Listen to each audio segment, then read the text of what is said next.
Call of Duty was released in November of 2003 as a campaign shooter, but quickly in a matter of a few years grew to become a wildly popular multiplayer game. And all the while, the competitive Call of Duty scene began to form and develop through the early stages of Call of Duty 1, 2, and 3, including a $20,000 tournament named WSVG Dallas in 2007. But as esports and CoD multiplayer began to grow, a young company would begin to work in Call of Duty, Major League Gaming. Founded in 2002 by Sundance D. Giovanni and Mike Sepso with the help of Adam Epicella, bought and developed the website GameBattles.com in 2006, where teams could find and schedule competitive matches. And in the coming years would begin hosting Call of Duty events. This would eventually become the foundation for Call of Duty as an esport, and it would eventually get bought by Activision to start the Call of Duty World League. But in the early days, MLG would host the majority of Call of Duty events, with others hosted by a variety of companies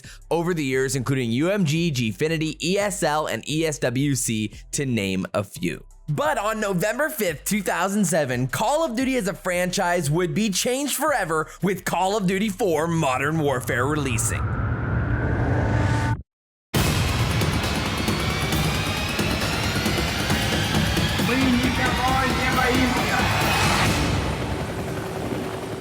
Ready up.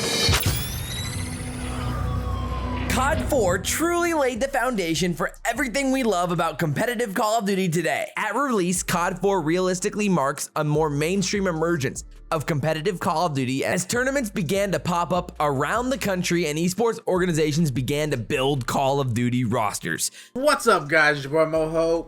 CoD 4 introduced many new ways to play the game, including new features like kill streaks for the first time. Search and Destroy was incredibly popular in this game, and the most notable match of the year, the MLG Call of Duty 4 National Championship in 2008, saw Team Fear with a roster of Moho, Assassin, Pac-Man, and Choppy defeating the envious squad of Stainville, Foreplay, Nemesis, and Fierce in the grand finals, taking home the massive $8,000 grand prize. And some other notable players who played in this tournament include Hastro and Sidrock. A surprising development of CoD 4 would be the birth of ProMod. ProMod was basically CoD 4 modded to be competitive and compatible on PC. Realistically, ProMod could have a whole video just dedicated to itself, but it had a vibrant competitive community for years alongside its console counterparts that lived on for years to come. And it would even inspire a lot of ideas and influence console Call of Duty in the future as well. Call of Duty World at War launched in fall of 2008. Unfortunately, the game didn't cater well to the competitive scene, and the majority of competitions actually stayed on Call of Duty 4 Modern Warfare. Although a few players got their start on this game, including the Call of Duty legend and now caster, Merc. So in 2009, still playing on Call of Duty 4, competitive CoD as an esport continued to grow, and many notable players got their chance at glory at the biggest tournament of the year, the MLG National Championship in November of 2009 in Anaheim. Nadeshot first appeared with Team Genesis, finishing 4th, while a team named Extravagant Icons took first with an iconic trio of Rambo, Big Timer, and Shark. Sidrock's taken down. Hastro is the last guy alive for Envious. Their tournament hopes to ride with him. And he's gone. That's it. And our winners of the 2009 Call of Duty 4 National Champions is Team Extravagant. You're going to take that call? Oh, you're going to call the finals? There we go. Extravagant Icons here. Call of Duty 4 National Champions. There were many other notable players in this tournament, including Hastro, Proofy, Silly, Nameless, and Stainville, just to name a few. Similarly, many other Call of Duty legends got their start in CoD 4 during this time, including Aches, Clayster, Parasite, JCap, Replays, and even Crimsix, who had finished 3rd at the second PCL tournament, and their team was awarded a whopping $500 prize. But in the fall of 2009, Call of Duty as a whole hit its stride with the release of the iconic game Call of Duty Modern Warfare 2. Some people go into domination mode, and that's some freaky deaky shit. I've heard there's over 20 million people doing it now, so it's safe to say that everyone is doing it. It was by far the most popular Call of Duty game to date, and competitive CoD began to take off. Optic Gaming, ran by Hector Hex Rodriguez, would now enter the competitive scene, who before this was known as a sniping and content clan, would then pick up a young shrimpy McDonald's worker named Matthew Nadeshot Haig, who would first compete in October of 2010. The most important event of the year, the Modern Warfare 2 Online MLG Championship, was filled with future stars. Going into the event, Eggs and Teepee teamed for the first time and would turn out to be a historic pairing. The team Eggs had left was led by a passionate, shaggy-haired kid named Clayster. In this tournament, Envy took home the title with a roster including Stainville and Sharp. Similarly, Extravagant finished second with an impressive squad of JCap, Rambo, Big Timer, and Sidrock, while Clayster's squad finished fourth. Less than 2 weeks later was the MLG National Championship in Dallas in 2010, just days before the release of Black Ops 1. At the event, Nadeshot and Merc actually teamed for the first time, while Teepee and Eggs were upset in the finals by a team named Influence, with a roster of Mutation, Terror, Brim, and Pluto. But of the four, only Mutation would end up getting another major win in his career, which would come later in Black Ops 1. As Modern Warfare 2 came to a close, Black Ops 1 opened the door for many aspiring pros, while the competitive scene continued to grow as many European players got their start during this time, including Tommy, Madcat, Josh, and Gotaga, to name a few. Domination was back as a competitive game mode, and everyone got used to seeing the FAMAS on firing range. The first event of the year was the 2011 Gamestop National Championship. This was the first time that Big Timer and Merc played together, as the Envy and Optic rosters merged to form Optic Envy, with Big T, Merc, Hastro, and Stainville to win the $13,000 grand prize. This dynamic duo of Merc and Big T would continue to play together until July of 2013. Here we go. Say hello to the stream assassin. What do you think were some of the key points that allowed you guys to, obviously you guys were tied. What were the key points of you guys taking that such a great lead in the first game? Pretty much, you know, we had the camp more, the whole 2 flags. We're way all over the place, and we just weren't holding 2 flags, and we were losing in the beginning. But second half, we turned it up. We were playing like we always do, and we stomped them. Well, that's been Assassin, guys. Thank you for stopping by, man. I appreciate it. Good luck on the next round. And if you guys win, you're gonna come back and talk to the stream again. So let's hope that happens. All right. Just 2 months later was the first major LAN event of the year, MLG Dallas 2011. Welcome to the 2011 Major League Gaming Pro Circuit.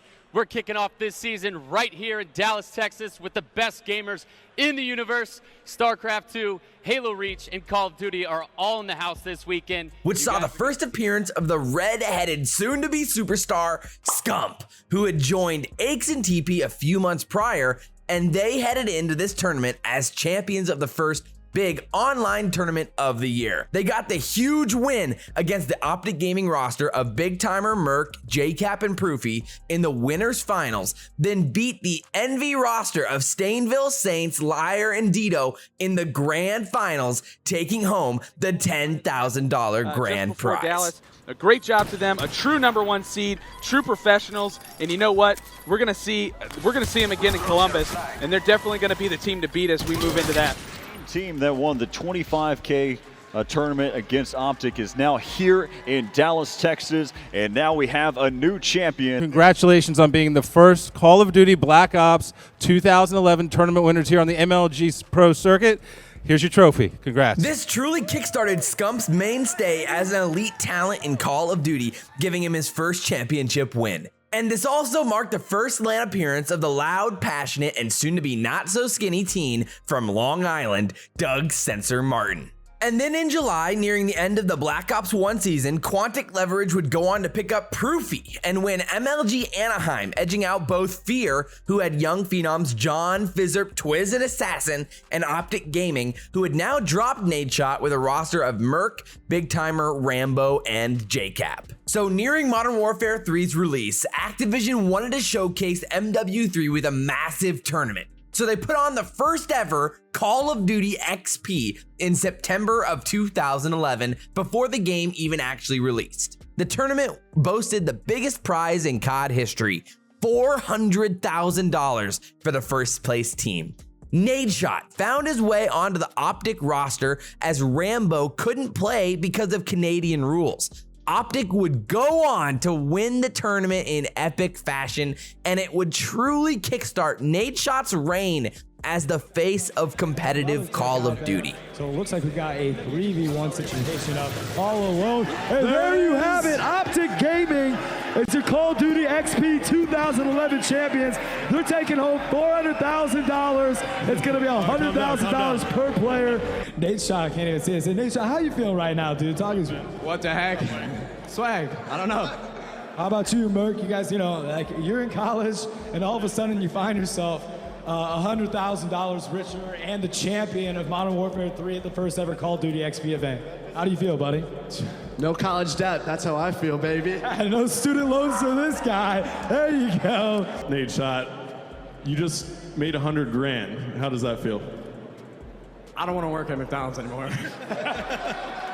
But another player who got his first taste of success was the smack-talking phenom Killa, who finished third with Icons at the event and would become one of the most popular pros throughout Black Ops 2. Since COD XP was held before Modern Warfare's release, the Black Ops 1 season wasn't finished until November of 2011 with the MLG National Championship, as Next Threat would shock the world and Doug Sensor Martin would get his first win of his illustrious career. People left alive for Envious. Virus has every opportunity to come up clutch. 15 seconds left. 15 seconds left in the game. Can Virus do it? Can he be the hero of Next Threat, the hero of Quantum Gaming? He managed to take one guy out. He takes out